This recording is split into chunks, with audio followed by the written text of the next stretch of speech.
Hello, lacrinhos!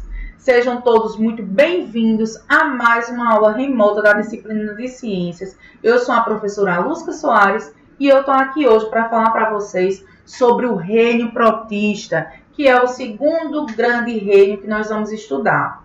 Gente, vamos começar falando sobre quem são os seres vivos que fazem parte desse reino. Quem são os representantes do reino protista? Gente, o reino protista é aquele reino que vai ter como representantes os lindos protozoários, como esses que nós estamos vendo aqui. Alusca, só tem protozoário no reino protista? Não, gente. O reino protista também vai ser aquele reino composto por algas. Tá vendo? Aqui, algas. O exemplo aqui, gente, essa linda diatomácea, uma alga diatomácea. Gente, o reino protista anteriormente, ele era formado só pelas algas unicelulares. As algas pluricelulares, elas eram colocadas no reino vegetal.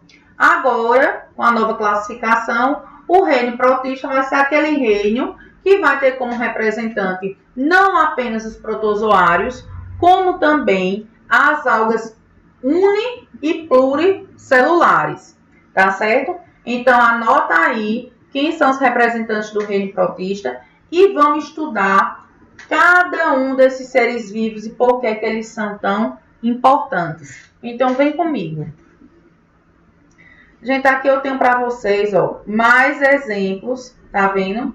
De seres do reino protista.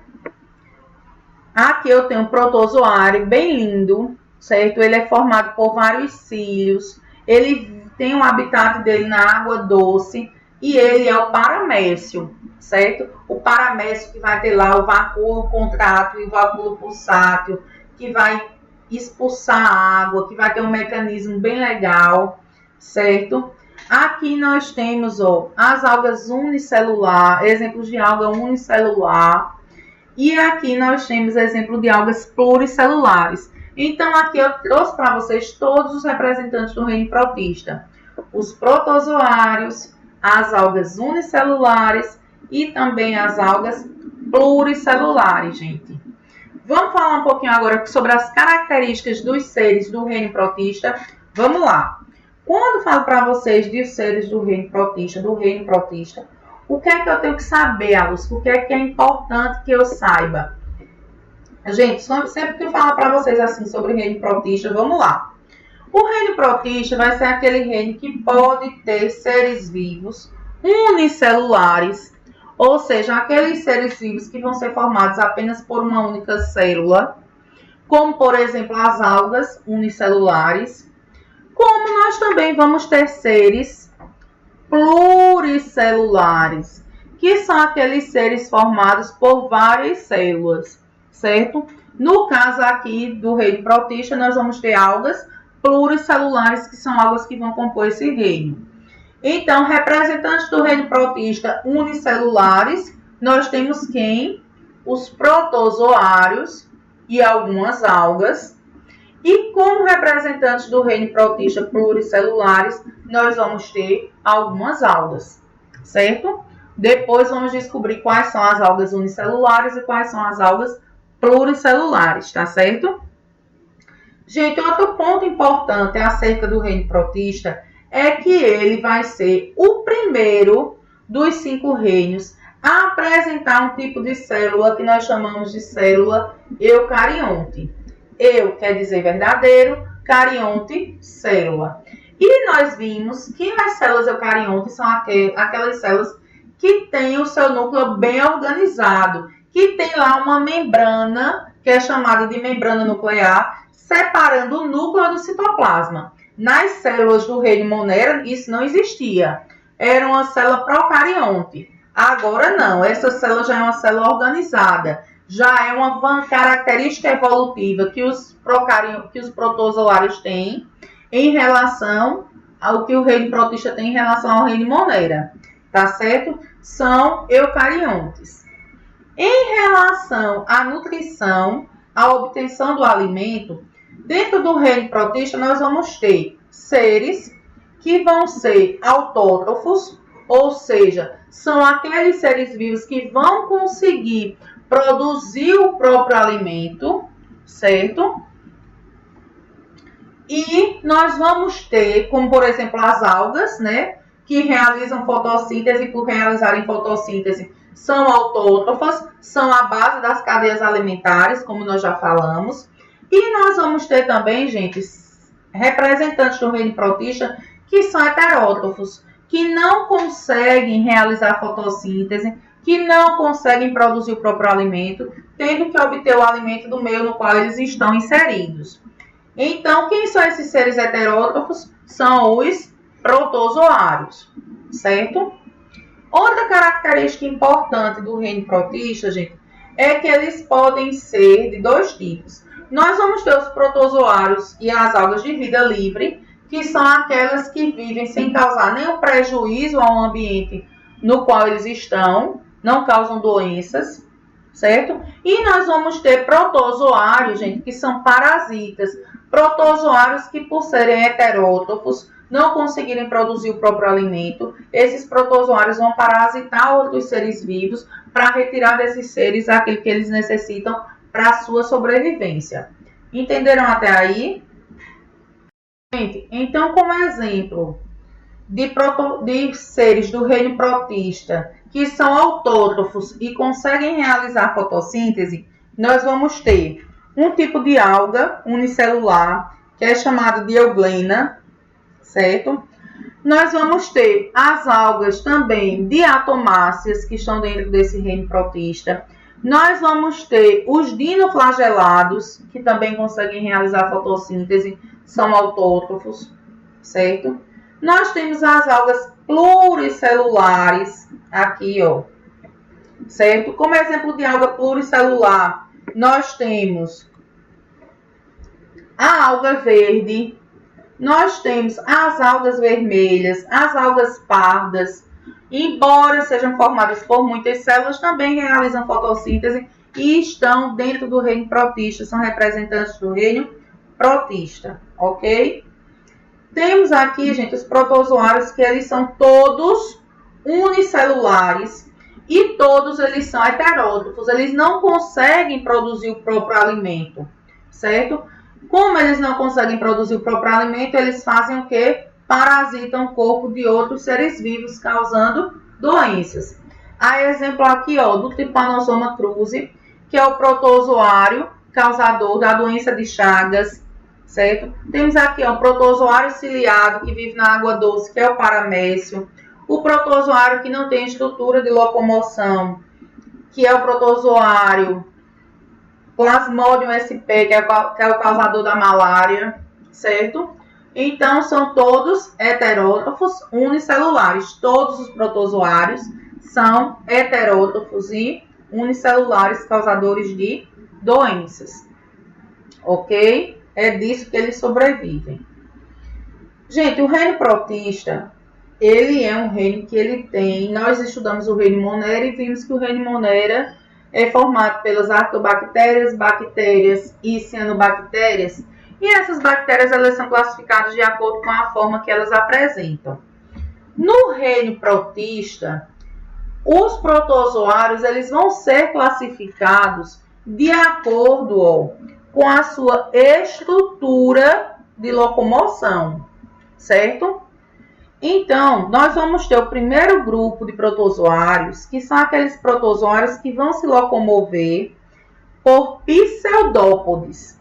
É um grupo que nós chamamos o grupo de rizópodes, que se locomovem por pseudópodes, certo? É o filo dos rizópodes, que são aqueles protozoários que vão se locomover através de pseudópodes. Gente, pseudo quer dizer falso, podes quer dizer pés, ou seja, são protozoários que se locomovem através de falsos pés.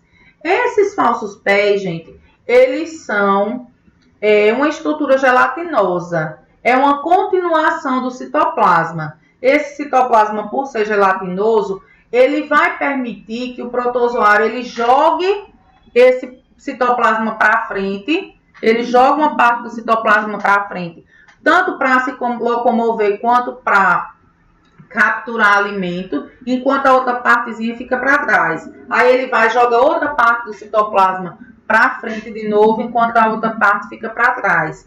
É uma massa gelatinosa.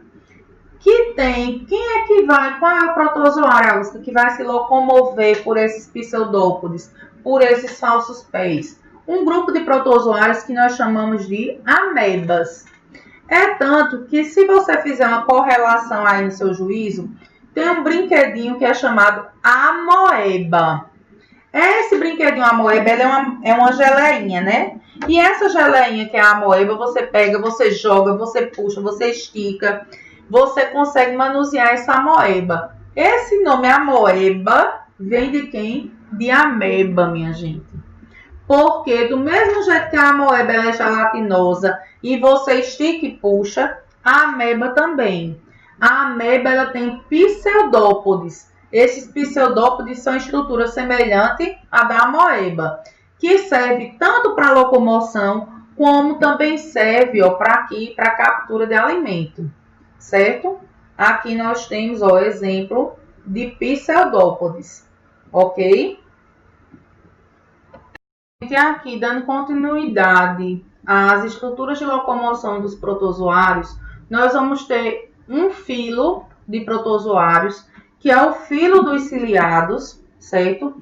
E dentro do filo dos ciliados, o critério de locomoção é a presença de cílios. A estrutura pela qual esses protozoários ciliados eles vão se locomover são os cílios, certo?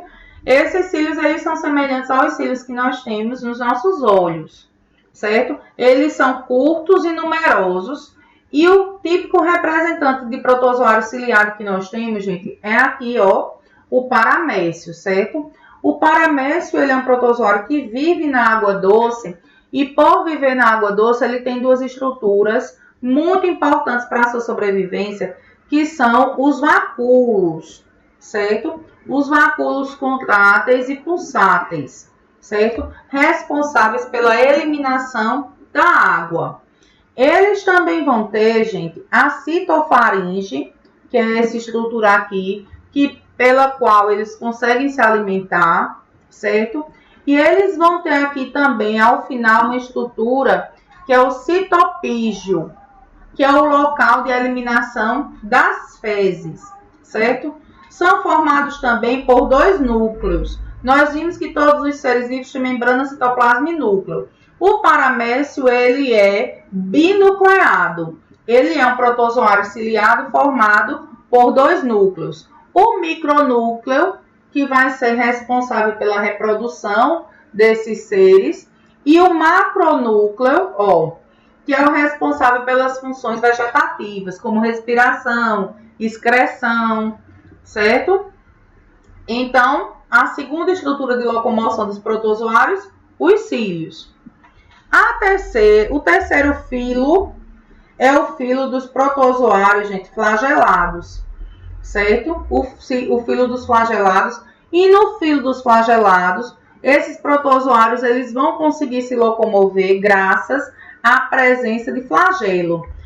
Luz, o flagelo lá é igual ao do espermatozoide? Bingo! Flagelo igual ao do espermatozoide? Sim. Quem são esses protozoários flagelados? Nós temos como exemplo clássico o trypanosoma, certo? Aqui, ó, tá vendo? O flagelo. Eles são protozoários flagelados, eles apresentam flagelos que auxiliam tanto na captura do alimento como na locomoção, ok? Outro exemplo também de protozoário flagelado que nós temos é a giardia. Ó. A giardia ela vai apresentar vários flagelos e esses flagelos, gente, eles são importantes para a locomoção desses protozoários, tá certo? Nós vamos estudar tanto a doença de Chagas, que é a doença causada pelo protozoário Trypanosoma cruzi, como nós vamos estudar a giardíase, que é causada pelo protozoário Giardia lamblia, ok? E por fim, porém não menos importante, nós vamos ter o grupo dos protozoários, o filo dos protozoários, que são os esporozoários. E esses esporozoários, gente, eles não apresentam nenhuma estrutura de locomoção. Eles não têm nada para se locomover.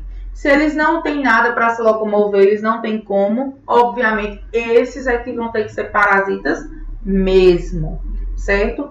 O exemplo clássico de protozoário que não tem estrutura de locomoção, gente, tem aqui, ó, o Plasmodium sp. Esse Plasmodium sp ele é o causador de uma doença chamada de malária, que é uma doença típica do norte do Brasil. E nós vamos estudar mais à frente, falando um pouquinho sobre a malária, tá certo? Gente, então esses eram as estruturas de locomoção que eu tinha para falar para vocês. Espero que vocês tenham gostado, tenham entendido. E até a próxima, se Deus quiser.